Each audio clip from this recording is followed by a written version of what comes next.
Good morning students. बघा आज आपण झटपट इंग्लिश शिकणार आहोत आणि त्याच्यामध्ये मराठीतलं वाक्य इंग्लिशमध्ये कसं करायचं याला पाठ करायची गरज नाही, पण आपल्याला त्या शब्दाचा अर्थ माहीत असला पाहिजे.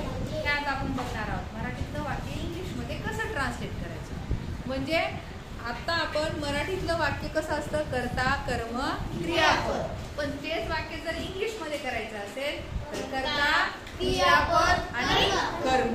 कर्म हे कुठे येतं, शेवटी येतं आणि शेवटचं क्रियापद मधात येतं. लक्षात आलं तुमच्या? हां, आपण दररोज याच्यावर व्हिडिओ बनवतो आणि दररोज आपण असे वाक्य तयार करतो मराठीतलं इंग्लिशमध्ये. बघा पहिलं वाक्य आहे, मी जेवण बनवलं. काय वाक्य? मी जेवण बनवलं. कोणत्या काळातलं आहे रे वाक्य? कोणत्या काळामधलं आहे? मी जेवण बनवणार आहे असं आहे का? मी जेवण बनवत आहे असं आहे का? काय आहे? मी जेवण बनवलं म्हणजे बनवून तयार झालेलं आहे. मग कोणत्या काळातलं वाक्य आहे? भूतकाळातलं वाक्य. लक्षात द्या ना, बनवलं म्हणजे बनवण्याची क्रिया पूर्ण झाली. लक्षात आलं? बनवत आहे म्हणजे क्रिया चालू आहे आणि बनवणार आहे म्हणजे भविष्यकाळ. बनवलेलं नाही आणखी, बनवणार आहे भविष्यकाळ. आपण ते बघितलेलं नाही. हे काय? मी जेवण बनवलं म्हणजे जेवण बनवून तयार झालेलं आहे. भूतकाळ. कोणता काळ आहे? काळ. एवढ्यासाठी लक्षात ठेवायचं, कारण इथं काय होतं, क्रियापद जे आहे त्याच्यामध्ये बदल होतो काळानुसार. कृष्णा त्याला नंबरिंग करा. 1 2 3. मराठीतलं वाक्य इंग्लिश मध्ये करत असताना 1 3 आणि 2 या पद्धतीने आपण त्याची माहिती तयार करत असतो. बघा ह्याला जर नंबरिंग केलं 1 2 3 सरळ सरळ आहे. आणि हेच वाक्य आपल्याला इंग्लिश मध्ये करायचं असल्यावर 1 3 2. आता 1 मी जेवण बनवलं. सांगा मीला शब्द आय. बनवणे एखादी गोष्ट बनवणे. MEKE मेक म्हणजे बनवणे आणि मेकचं भूतकाळ दुसरं रूप काय होते? मेड. काय होते? मेड. बघा मेक MEKE मेक म्हणजे बनवणे आणि बनवण्याचं काय झालं? मेड. MADE दुसरं रूप आहे. मेड म्हणजे बनवलं, बनवले. जेवण शब्द डिनर. ईट म्हणजे खाणे झालं. डिनर म्हणजे जेवण. DINNER. डिनर म्हणजे जेवण. बनवलेलं कोणी खाईल तर जेवण म्हणजे जे आपण ताट असते, स्वयंपाक असते त्याला जेवण म्हणतो है ना. I made dinner. लक्षात आलं? म्हणजे आपण काय केलं, मराठीतलं वाक्य इंग्लिश मध्ये केलं.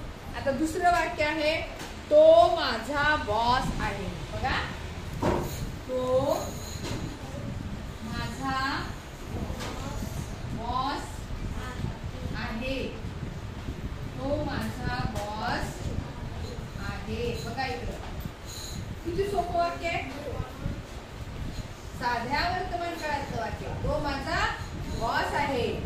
करा ह्याला वैष्णव लक्ष दे. नंबरिंग करा. 1 2 3. 1 2 3. कोण सांगते? तो शब्द सांगा पटकन. तो ही. आता 1 नंबर घेतलं ही. आता 3 नंबर घ्यायचं. इज आहे ना शब्द इज. माझा boss. My boss. Very good.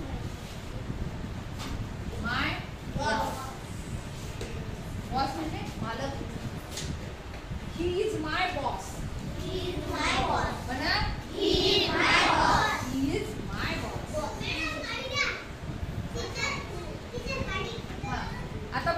वाक्य बघा. पुढचं वाक्य आहे तो वाचत आहे. काय वाक्य आहे? तो वाचत आहे. तो वाचत आहे. सांगा कोणत्या काळातलं वाक्य आहे? आणि कसला वर्तमान काळ आहे? साधा आहे का? वाचण्याची क्रिया चालू आहे. चालू वर्तमान काळ. वाचत आहे म्हणजे वाचून झालं का? वाचण्याची क्रिया चालूच आहे. वाचत आहे. मग चालू क्रिया असेल काय लावायचं त्या शब्दाला? काय लावायचं त्या शब्दाला? भविष्य काळ असल्यावर. असं तुम्ही खिचडी करू नका. तो वाचत आहे. बघा ह्याला नंबरिंग करा. तो वाचत आहे. क्रिया चालू. वाचत क्रिया चालू आहे. तो सांगा.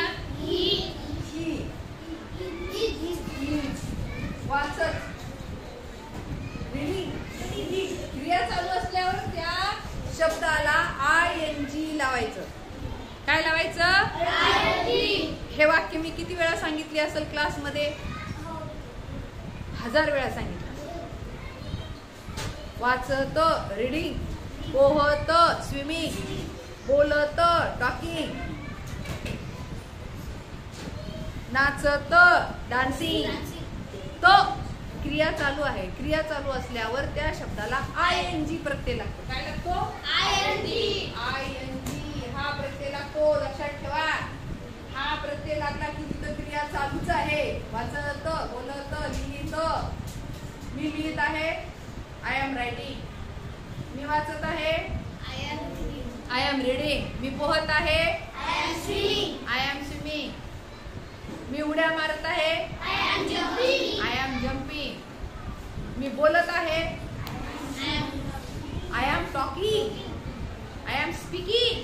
मी सांगत आहे. I am talking. मी बोलत आहे. I am speaking. मी लिहित आहे.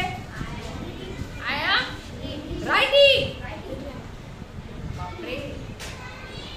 मी लिहित आहे.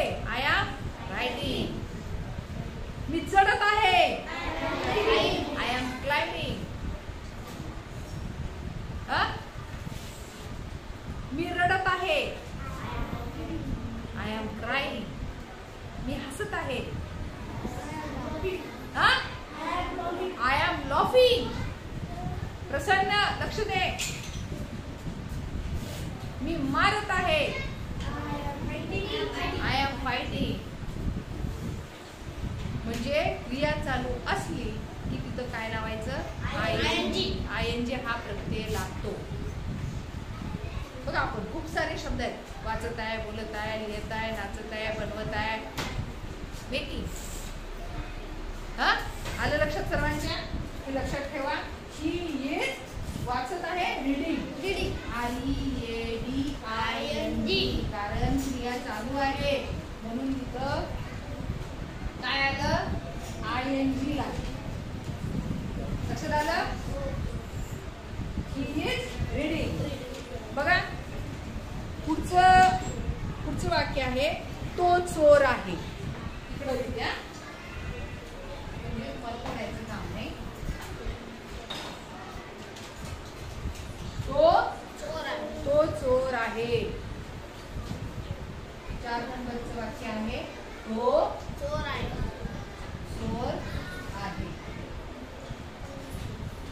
साधं वाक्य. तो चोर आहे. नंबरी करा. 1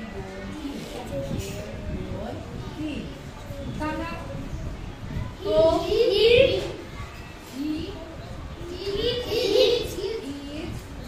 चोर. चोराला काय म्हणतात? आपल्याला माहित असलं पाहिजे तरच आपण ते वाक्य करू. म्हणून माझं तुम्हाला सांगणं असते शब्द पाठ करत चला. रोज जे नवीन शब्द मिळतात ते पाठ करत चला. चोर. थिप. THIF. थिप म्हणजे चोर. He is thief. म्हणा. He is thief. तो चोर आहे. तो भिकारी आहे.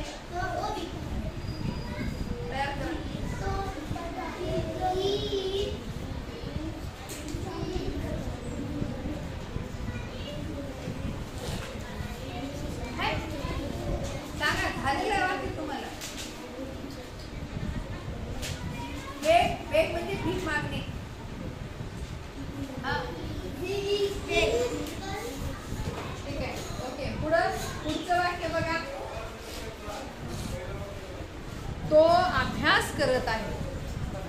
काय वाक्य आहे? तो अभ्यास करत आहे. अभ्यास करत आहे. आता इथे करण्याची क्रिया कसं आहे रे? चालू आहे. म्हणजे चालू वर्तमान काळ. तो अभ्यास करत आहे. हा एक, हा दोन, हा तीन. तो अभ्यास करत आहे.